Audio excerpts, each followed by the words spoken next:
নমস্কার, আমি সোমা। আমার গল্প কথায় সবাইকে স্বাগত জানাই। আজকে আবার মাটি ছাটি নিয়ে ঘরে বসে পড়েছি।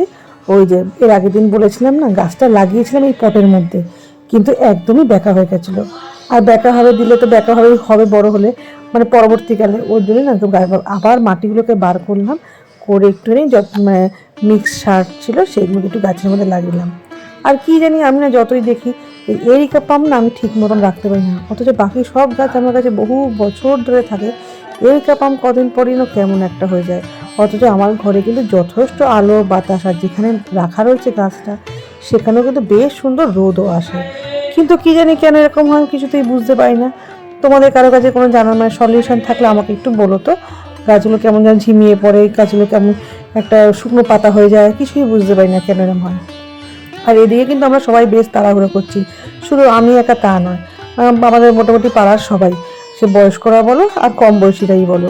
কারণ একটু তাড়াহুড়ো করছি কেন, কারণ আজকের থেকে ঠিক হয়েছে সবাই মিলে আবার দুপুরবেলায় মানে পার্কের মধ্যে গিয়ে বসে আড্ডা মারা হবে। পার্কে বেশ ভালো রোদ আসে, কিন্তু সেই রোদের মধ্যে বসে বসে আড্ডা মারবো। তার জন্য মোটামুটি সবাই একটা টাইম ফিক্স করছে যে 12টা। আসলে যাদের রান্না বান্না সব কিছু থাকে সেইগুলো সব কমপ্লিট হয়ে যাবে, তারপর স্নান টান সেরে যার যা পুজো টুজো যা যা আছে সেগুলো কমপ্লিট করে নেবে, করে নিয়ে সব গিয়ে পার্কে আড্ডা মারবে। তো মোটামুটি 2টা-2:30 অবধি মারলে আড্ডাটা, তাহলে কিন্তু বেশ অনেকটা টাইমই চলে যাবে। সব স্নান করার পর বেশ ভালোও লাগবে। আর ওদিকে হচ্ছে তারপর বাড়িতে এসে যে যার মতন খাওয়া দাওয়া সেরে একদম ফ্রেশ। আবার কিন্তু তাই বলে বিকেলে যাবো না তা নয়, বিকেলেও কিন্তু সবাই যাবে। বিকেলটা হচ্ছে আলাদা অক্সিজেন, এটা তো হচ্ছে একটা হয় না উপরি এক্সট্রা, সেই উপরি এটা। তা আমি সমস্ত পটগুলোকে জায়গায় জায়গায় রেখে দিলাম, রেখে দিয়ে একটুখানি গাছের মধ্যে একটু জল দিয়ে দিই। ওই যে একটু সার দিয়েছিলাম মাটির মধ্যে, একটু বেশি করে সব গাছগুলোতে জল দিয়ে দিলাম। আর চারিদিক দিয়ে কিন্তু এখন নানান রকম আওয়াজ পাবে। এই কারোর বাড়িতে ঠোকাঠুকি চলছে, তো নিচ দিয়ে বাইক বা কোনো রকম গাড়ি যাচ্ছে, আবার উপর দিয়ে প্লেনও যাচ্ছে। এই সব মিলেমিশে আওয়াজ কিন্তু এখন পাবে। সাথে আবার ফেরিওয়ালারা যাচ্ছে, সেগুলোরও আওয়াজ আসবে। আসলে দিনের বেলা যে বসেছি আজকে এডিটিং করতে, মানে এই ভয়েস দিচ্ছি, তার জন্য এই নানান রকম আওয়াজ। ওই যে কথা বলতে বলতে প্লেনও চলে এলো, এবার পাচ্ছ নিশ্চয়ই প্লেনেরও আওয়াজ। তো যাই হোক, আমি আমার কাজগুলো মোটামুটি সেরে নিয়েছি, চলো ঝটপট করে এইবার স্নানটা সেরে নেব। এই চেয়ারগুলোকে একটু সরিয়েছিলাম, সরিয়ে একটুখানি ভাবলাম একটু ঝাড় দিয়ে নিই। অনেক সময় তো ওইগুলো মানে চেয়ারের পিছনে একটু ধুলো হয়ে থাকে না, যেমন ঝুলঝুল প্রতিদিন তো সরানো হয় না, তাই একটু ওগুলোকেও সরিয়ে নিলাম। তো মোটামুটি এই দিককার কাজ সব কমপ্লিট হয়ে গেছে। এগুলোকে গুছিয়ে রেখে এবার চলে যাবো স্নান করতে। তার আগে ঘরটা একটু ঝাড় দিয়ে নিই। দিদি আসবে মঙ্গলাদি, তবু যতটা একটু কাজ এগিয়ে দিলে দিদিরও সুবিধা হয়।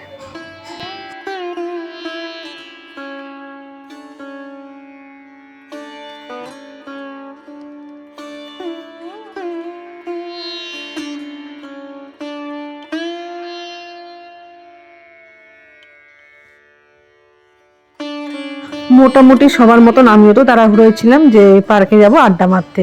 বেশ কিন্তু মজা লাগে যে পার্কে গিয়ে আড্ডা মারতে। আর আজকে যেহেতু শুরু প্রথম, তো স্নান করে নিয়ে রেডি টেডি হয়ে গেছিলাম যে যাব আর কিছুক্ষণ পরই। তো দেখি হঠাৎ করে দাদারা ফোন করে বললো যে আমরা কি আসবো। আসলে আমার গ্রিলে একটুখানি কাজ করানোর ছিল, তো সেই জন্যে। তা আমি ভাবলাম যে এখন তো অনেকটাই সময় আছে, শুধু শুধু দাদাদের কেন না করব। তাই বললাম না না, আপনারা চলে আসুন।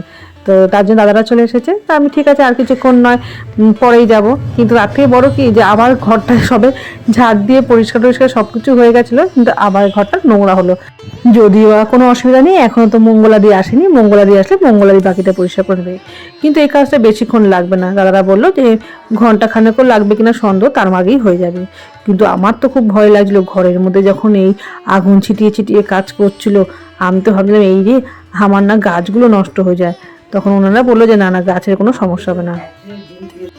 আসলে বেশ কিছুদিন ধরে আমার এই গ্রিলটা খুব সমস্যা করছিল।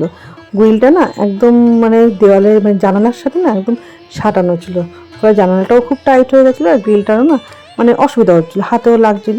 তো এটা কেন এরকম রয়েছে সেটারও একটা কাহিনী আছে, যেটা এখন আর বলছি না। তো যাই হোক, ফলে শাটারটা গ্রিলটা এতটাই ক্লোজ হয়ে গেছিলো, আমি ভাবলাম যে চারিদিক দিয়ে একটু গ্রিলটা বাড়িয়ে বাড়িয়ে দেওয়া যায়, তাহলে একটা বক্সের মতন আবার হয়ে যাবে, তাহলে শাটারটার কোনো সমস্যা হবে না, মানে শাটারটাও টাইট থাকবে না। তো যাই হোক, এই জন্য হচ্ছে এই কাজ চলছে। তো এর এই ছাদের উপরে তুলে নিয়েছিল দড়ি বেয়ে গ্রিলটা, এখন চারিদিকে মোটামুটি এক্সট্রা যে গ্রিলগুলো লাগানো হচ্ছিলো সেগুলো লাগিয়ে দিয়েছে। আর এখন এই দাদা প্রত্যেকে আরেকজন দাদা নামিয়ে দিচ্ছে গ্রিলটাকে দড়ি দিয়ে আস্তে আস্তে করে ডান দিক বাদিক মানে করে করে সুন্দর করে। তো এই দাদা হচ্ছে এখান দিয়ে সেট করে নেবে।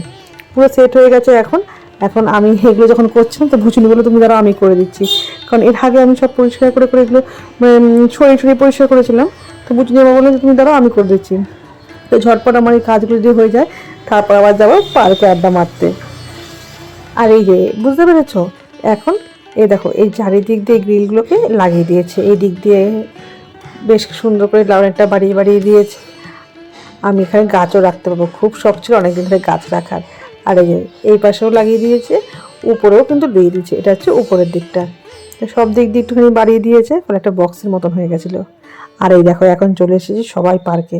রোদটা কিন্তু একটু কম রয়েছে এখানটায়, রোদ ছিল এতক্ষণ, এখন কম আছে, কিন্তু কম রোদ ওটা তো একটা বাহানা মাত্র, আড্ডা মারার একটা সুযোগ পাওয়া গেছে, তাই সব শুধু চলে এসছে। আর এইখানে আড্ডা মারতে এসে কি হয়েছে, আড্ডা মারা হবে কি শুধু রকম কি নর্মাল কথাবার্তা হবে না, আড্ডা মানেই এখানে যে খাওয়া দাওয়ার গল্প। ব্যাস চলে গেল আবার খাওয়া দাওয়াতে।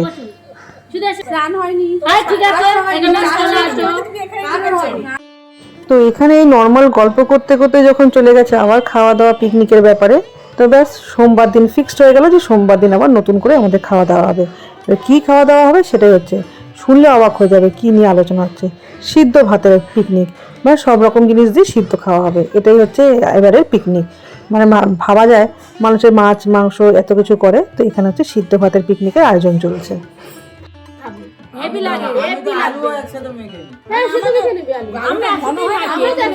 আমরা কিন্তু আলাদা আলাদা, আলুর সঙ্গে আবার শিম একটু মাখি, কুমড়োর সঙ্গে আলু একটু মাখি, এরকম করে আলাদা না মেখে ঠিক আছে, অসুবিধা কিছু নেই, যে যেরকম খাবে তাকে সেরকম করে দাও। ঠিক আছে, আর শুকনো লঙ্কা ভাতে থাকবে, সব সিদ্ধ করে সব আলাদা আলাদা সিদ্ধ করে হবে।